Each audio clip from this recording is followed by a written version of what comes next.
എല്ലാവർക്കും ഈദ് മുബാറക്. നമ്മുടെ ചെറിയ പെരുന്നാളിലെ ചെറിയ ചെറിയ വിശേഷങ്ങളാണ് ഇന്ന് നിങ്ങളുമായിട്ട് ഷെയർ ചെയ്യുന്നത്. പിന്നെ ഈ കണ്ടുകൊണ്ടിരിക്കുന്നവരിൽ നമ്മളുടെ ചാനൽ സബ്സ്ക്രൈബ് ചെയ്യാത്ത ആരെങ്കിലും ഉണ്ടെങ്കിൽ നിങ്ങൾക്ക് നമ്മളുടെ ചാനൽ ഇഷ്ടപ്പെടുകയാണെങ്കിൽ ഒന്ന് സബ്സ്ക്രൈബ് ചെയ്യാനും ആ ബെല്ലൈക്കൺ പ്രസ് ചെയ്യാനും ഒന്നും മറന്നു വരുതേ. അപ്പം നമുക്ക് നമ്മളുടെ ഈ വിശേഷങ്ങളിലേക്കൊന്ന് പോയാലോ. സുൽത്താൻ സുൽത്താൻ സുൽത്താൻ വാ, നിസ്കരിക്കാനുള്ളത് പെട്ടെന്ന് വന്ന് കുളിക്കാൻ. സുലു സുലു വാ വാ, പെട്ടെന്ന് കണ്ണാടി വെച്ചിട്ടാണ് കിടക്കുന്നത്.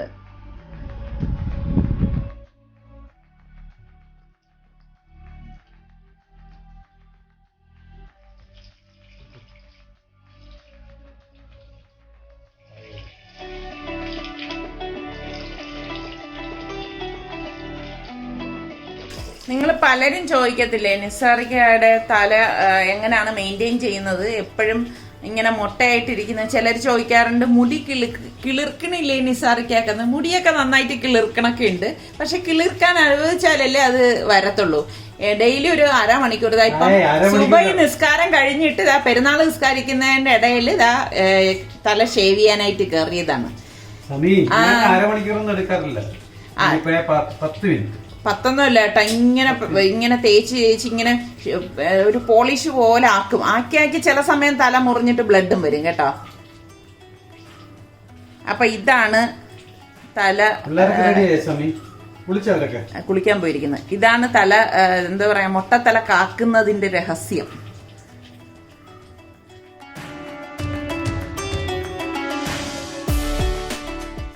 ആഹാ, കുളിച്ച് സുന്ദരക്കെട്ടപ്പന്മാരായോ?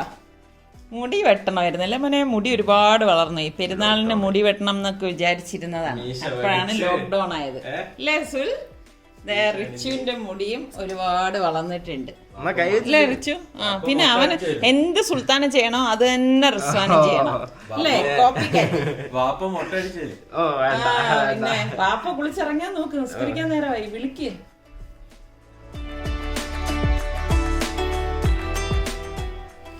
നിസ്കാരമൊക്കെ കഴിഞ്ഞ് ഇനി ഓതാനായിട്ട് പോവാണ്. ഇപ്പോഴാണ് ഞാനൊരു കാര്യം ഓർത്തത്. എനിക്ക് മാത്രമാണ് ഇവിടെ പുതിയ ഡ്രസ് ഉള്ളത്. ശരിയാ. റിസ്വാന് ഭാഗ്യം ഉണ്ടായി കേട്ടാ. കാരണം അവൻ അലമാരയെ നോക്കിയപ്പോ അവന്റെ ഒരു ടാഗ് പൊട്ടിക്കാത്ത ബനിയനായിരുന്നു അത്. കാരണം അവന് ഇട്ടിട്ടില്ല. അപ്പൊ അവനും ആ ഒരു ഭാഗ്യം കിട്ടി. നിസാറിക്കായും സുൽത്താനും ഒക്കെ ഉള്ളതിൽ വൃത്തിയുള്ള ഡ്രസ്സാണ് ഇട്ടത്. പിന്നെ എൻ്റെ അടുത്ത് പലരും ചോദിച്ചിട്ടുണ്ടായിരുന്നു ഇതിന്റെ നെക്ക് കാണിച്ചില്ലല്ലോ എത്താന്ന്. ഇത് കണ്ട, ഇതാണ് ഇങ്ങനെ ഒരു ടൈ. ഇത് നെക്കിൽ നിന്ന് കണ്ടിന്യൂറ്റി വന്നിട്ട് ഉണ്ടാക്കിയിരിക്കുന്ന ടൈ ആണ് കേട്ടോ. അപ്പൊ എനിക്ക് ഇങ്ങനെയൊക്കെയുള്ള ഡ്രസ്സൊക്കെ തയ്ക്കാനാണ് ഇഷ്ടം. പിന്നെ അതുപോലെ ഇതേ കയ്യിൽ ഞാൻ പറഞ്ഞില്ലേ എലാസ്റ്റിക് വെച്ചിട്ടുണ്ട്. അതുപോലെ തന്നെ ഇതേ അടിയിൽ ഇങ്ങനെ ഫ്രില്ല് വെച്ചിട്ടുണ്ട്. അപ്പോൾ എനിക്കിപ്പം ഇങ്ങനെയൊക്കെയുള്ള ഡ്രസ്സൊക്കെ ഇടാൻ വലിയ ഇഷ്ടമാണ്. അപ്പൊ ഇപ്പൊ ലോക്ക്ഡൌണും കൂടിയാണല്ലോ. അപ്പൊ എന്റെ കയ്യിലുള്ള തുണികളൊക്കെ എടുത്ത് വെച്ച് ഇതുപോലുള്ള ഡ്രസ്സുകൾ തുന്നാന്ന് വിചാരിക്കുന്നു. കിട്ടി. എന്താണ് ഇങ്ങനെ ഇരിക്കുന്നത്? എന്താണാവോ? അവൻ എപ്പോഴും പ്രൊജക്ട് വൈവേ ഇതൊക്കെ തന്നെയാണ് അവൻ്റെത് അല്ലേ സുൽ? അപ്പൊ ഇനി നമുക്ക് മെയിൻ ചടങ്ങിലോട്ട് പോവാം. പെരുന്നാപ്പൊടിയാ? വെയിറ്റ് ഇനിയുണ്ട്.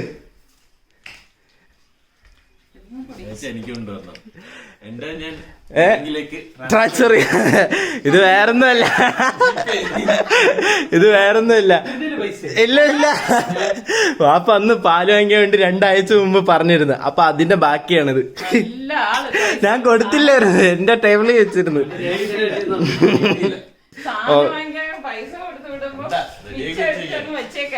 ഇത് സുൽത്തായ, ഇത് എന്റെ വക തന്നെ. സുൽത്തായ ഗൂഗിൾ പേ.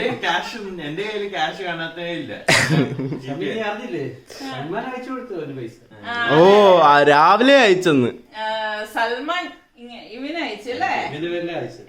എനിക്ക് മാത്രമേ ഉള്ളൂ ജിപേ ഉള്ളൂ. അപ്പൊ എനിക്ക് ട്രാൻസ്ഫർ ചെയ്തു. അപ്പൊ സൽമാനെ നിങ്ങൾ എല്ലാവരും മിസ് ചെയ്യുന്നു എന്നൊക്കെ പറഞ്ഞിട്ട് ഒരുപാട് പേര് പറഞ്ഞിട്ടുണ്ടായിരുന്നു. ഇന്ന് നമ്മൾ പോസ്റ്റ് ചെയ്യുന്നത് സൽമാന്റെ വീഡിയോ ആണ് കേട്ടോ. അപ്പൊ നിങ്ങൾ കാണാത്തവരെല്ലാം കണ്ടു നോക്കണം. കണ്ടു നോക്കുമ്പോ ഇത് ചെയ്യണം. അല്ല ഈ വീഡിയോ എപ്പോഴേക്കും പോണത്? അപ്പൊ ഇന്നല്ലല്ലോ, ഇത് നാളെ ഇത് നാളെയല്ലേ ഇൻഷാല്ലാ പോത്തുള്ളൂ. എന്നിട്ട് ഇങ്ങോട്ട് ആഹാരം ആഹാരം ഉണ്ടാക്കാം. നീ വന്നിരുന്നു ഓത്. അപ്പൊ നിസ്കാരം കഴിഞ്ഞിട്ട് ദേ ഇവരൊക്കെ ഓതായിരിക്കാണ്. ഞാൻ ഓതിക്കഴിഞ്ഞ് ഞാൻ എന്തായാലും ഇനി കിച്ചണിലേക്ക് പോവാണ്. ഞാൻ പലഹാരം ഉണ്ടാക്കാനായിട്ട് അടുക്കളയിലേക്ക് വന്നപ്പോഴാണ് ഓർത്തത് തേങ്ങ തിരികെ വെച്ചിട്ടില്ലായിരുന്നു കേട്ടോ. അപ്പോൾ അതൊരു പണി തന്നെയാണ്. അപ്പോൾ ഞാൻ ഈ പലഹാരത്തിനൊക്കെയുള്ള തേങ്ങയൊന്ന് തിരികെ എടുക്കുകയാണ്. എനിക്കാണെങ്കിൽ ഭയങ്കര മടിയുള്ള സംഭവമാണ് ഈ തേങ്ങ ചിരകി എടുക്കുക എന്നുള്ളത്. അപ്പം ഞാൻ അരി ഇന്നലെ തന്നെ വെള്ളത്തിൽ കുതിർത്ത് വെച്ചിട്ടുണ്ടായിരുന്നു. പുഴുക്കലരിയാണ് ഞാനിവിടെ കുതിർത്തെടുത്ത് വെച്ചിരിക്കുന്നത് കേട്ടോ.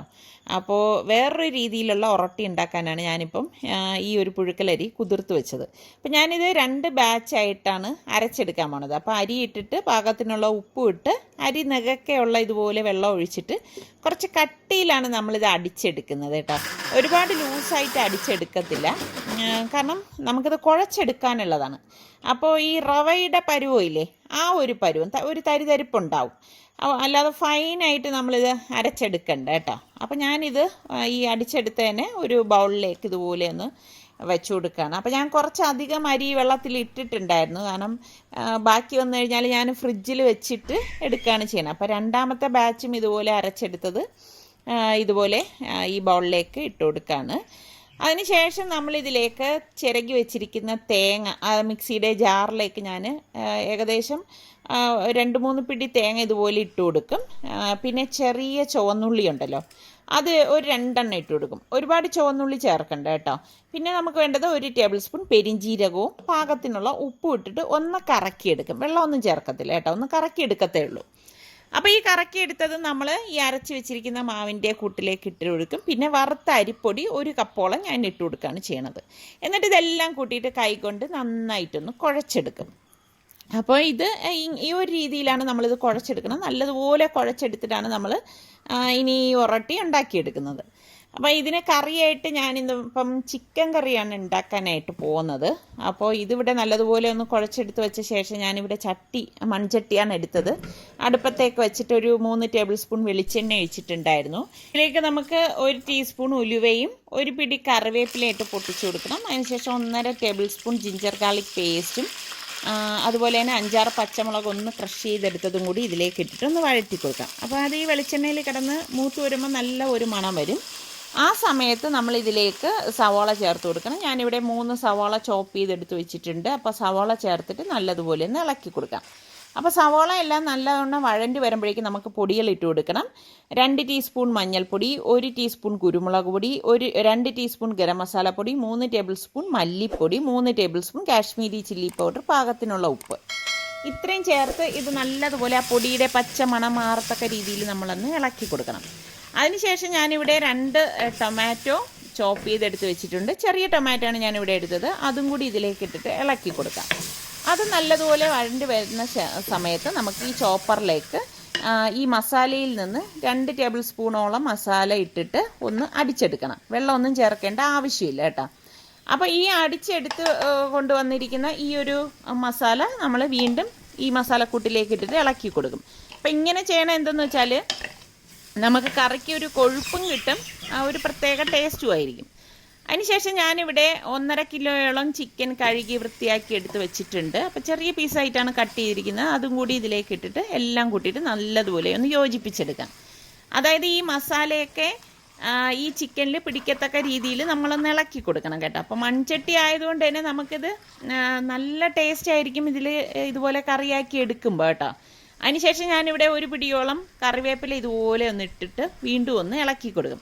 അപ്പം നല്ല ഒരു മണമാണ് നമ്മൾ ഈ സമയത്തൊക്കെ കറിവേപ്പില ചേർത്ത് കൊടുക്കുമ്പോഴേക്ക്.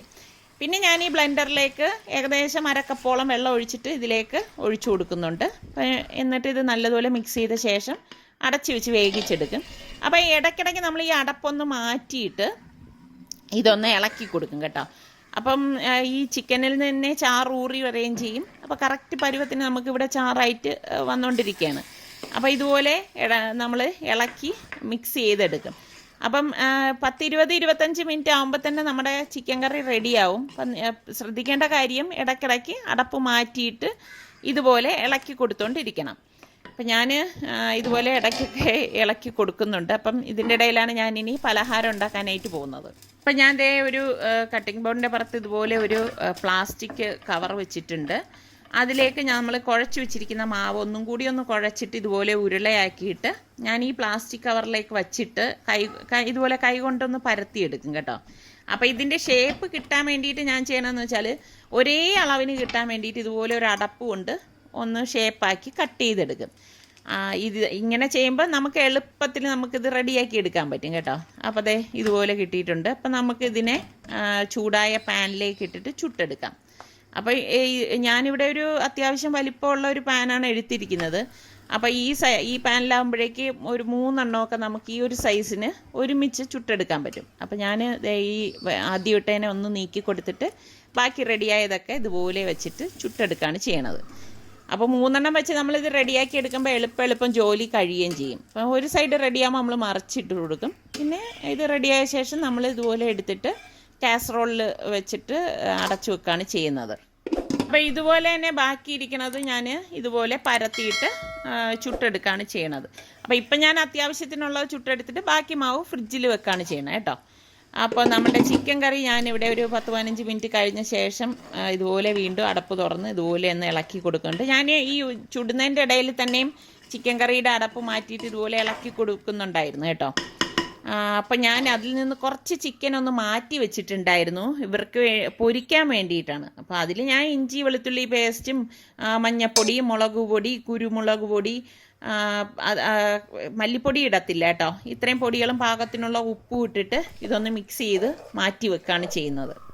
അപ്പം സുൽത്താന് ഇങ്ങനെ ഈ കട്ടിപ്പത്തിരി അത്ര അങ്ങോട്ട് ഇഷ്ടമില്ല. അപ്പോൾ ഞാൻ വിചാരിച്ചു കുറച്ച് നൈസ് പത്തിരി കൂടി ഉണ്ടാക്കാമെന്ന് എഴുതിയിട്ട് അത് ഞാൻ ഒന്ന് കുഴച്ചെടുക്കുകയാണ്. അപ്പോൾ വെള്ളം തിളയ്ക്കുമ്പോഴേക്കും നമ്മൾ വറുത്ത അരിപ്പൊടി ഇട്ടിട്ട് ഇതൊന്ന് കുഴച്ചെടുക്കും. ഉപ്പിട്ട വെള്ളത്തിലാണ് കേട്ടോ. പിന്നെ എളുപ്പത്തിന് വേണ്ടിയിട്ട് ഞാൻ ഈ മിക്സിയിലിട്ടിട്ട് ഒന്ന് കുഴച്ചെടുക്കുകയാണ്. എന്നിട്ട് പരത്തിയിട്ട് ഇതുപോലെ ചുട്ടെടുക്കും. അപ്പം ഇതും ഞാൻ കുറച്ചധികം ചുട്ടെടുക്കുന്നുണ്ട്. ബാക്കി ഞാൻ വിചാരിച്ചു മാറ്റി വെച്ച് കഴിഞ്ഞാൽ രാത്രിയത്തേക്ക് എടുക്കാമല്ലോ. അപ്പോൾ രാത്രി പിന്നെ കിച്ചണിൽ കയറേണ്ട ആവശ്യമില്ലല്ലോ എന്ന് വിചാരിച്ചാണ് ഇപ്പം തന്നെ ഇതൊക്കെ ഒന്ന് റെഡിയാക്കി എടുക്കുന്നത്. അപ്പോൾ നൈസ് പത്തിരി ആകുമ്പോഴേക്കും നമുക്ക് പെട്ടെന്ന് ഒരാൾ തന്നെ 3-4 എണ്ണം കഴിക്കുമല്ലോ. അപ്പോൾ അതും റെഡിയാക്കി എടുത്തിട്ടുണ്ട്. അപ്പം നമ്മളെല്ലാവരും ബ്രേക്ക്ഫാസ്റ്റ് കഴിക്കാൻ പോവുകയാണ്. ഇപ്പം സൽമാൻ ഇല്ലാതെ ആദ്യത്തെ പെരുന്നാളാണിത് കേട്ടോ. പിന്നെ അൽഹംദുലില്ലാ അവൻ അവിടെ ആയതുകൊണ്ട് അവന് പെരുന്നാൾ നിസ്കരിക്കാൻ സാധിച്ചു. അത് തന്നെ വലിയൊരു കാര്യമാണ്. അപ്പോൾ ഇതൊക്കെ തന്നെയാണ് നമ്മളുടെ പെരുന്നാൾ ദിവസത്തെ രാവിലത്തെ വിശേഷങ്ങൾ. ഇന്നത്തെ ഈ ഒരു വിശേഷം നിങ്ങൾക്ക് എല്ലാവർക്കും ഇഷ്ടമായെന്ന് വിശ്വസിക്കുന്നു. അടുത്തിനി നമുക്ക് നല്ല റെസിപ്പിയോ വ്ളോഗുമായിട്ടൊക്കെ വരുന്നത് വരെ എല്ലാവർക്കും ഒരിക്കൽ കൂടി ഈദ് മുബാറക്.